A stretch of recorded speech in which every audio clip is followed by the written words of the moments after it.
Monday's figures include 2 more virus deaths as emergency COVID team calls for fewer commuters. Bangkok, the government's emergency response center said it saw commuting on Saturday at 40% of normal figures and wanted to see that down to 10% to defeat the virus spread. Incidences of infection are now higher outside Bangkok, with areas of heightened concern linked to the now-shut entertainment industry. The latest figures from the COVID-19 Emergency Center in Thailand, which show 2 new deaths but indicate that the government's emergency response has, at least, established some control over the outbreak, even though it is early days yet. A large number of infections, even in the best-case scenario, are expected between now and the middle of April. Thailand announced 136 new infections with 2 more additional deaths. The latest update was provided after 1 p.m. by doctors working with Thailand's Disease Control Department at the Ministry of Public Health, including Dr. Anupong Sushariakul. 21 of the new infections were among foreigners.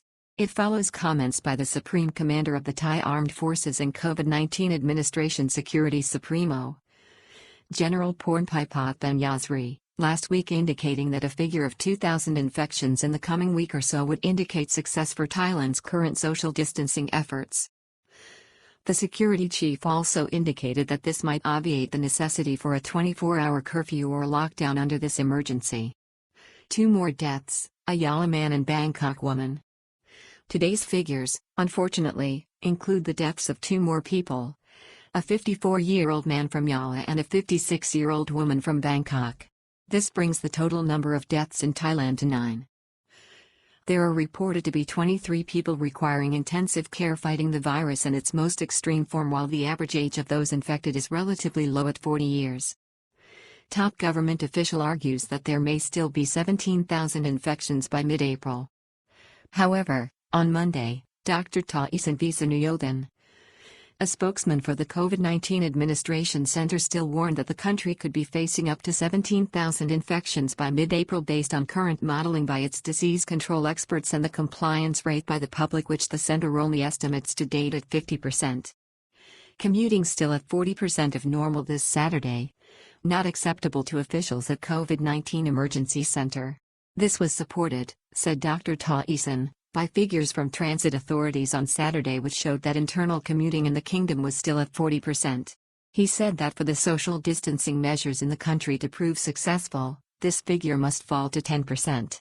Dr. Taisan explained that if there is 80% cooperation or compliance, then Thailand can hope to contain the infection number to under 8,000 by mid-April.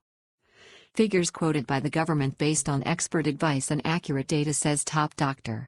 Dr. Taisan said the current figures being advised by the government and its spokespeople were based on expert analysis using undistorted data and models. He rejected any suggestion that the numbers being quoted by officials were creating confusion. He also dismissed a range of outlandish figures and predictions for deaths thrown at him by some media questioners. The disease control expert said the government's figures had been worked on to advise the emergency leadership at this time. New infections now coming from outside Bangkok. One notable facet of the new data is that the growth in infections has now swung to the provinces outside of Bangkok.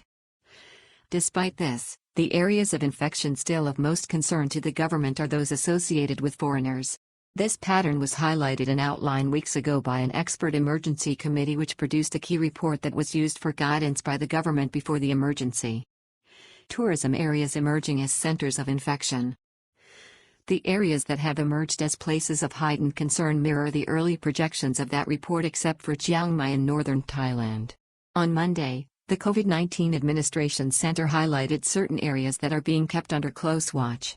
They include the Bangkok metropolitan region, Chonburi, Phuket, Krabi and Ubon Ratchathani in the northeast. The 4 southern provinces of Narathiwat, Pattani, Chongkla and Yala have also emerged as a hotspot.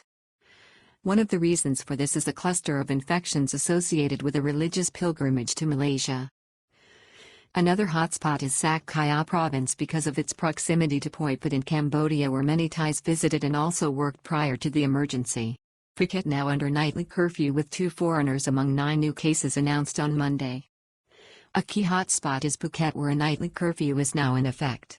On Monday, the island reported 9 new infections, 2 of them foreigners. One was a 35-year-old Canadian teacher at an international school on the popular resort island. He only came down sick with the virus on March 25. He had, before this, visited the Patpong entertainment district.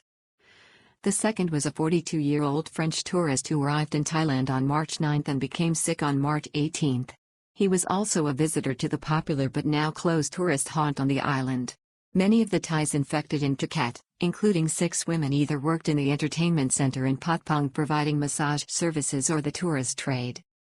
One Thai man was a flower seller who operated in the nightlife area. Further reading. Still a chance to avoid a curfew or lockdown if the public stays at home over the coming 7 days to quell virus. 24-hour curfew in the works as the government puts curbs on national travel with checkpoints on roads.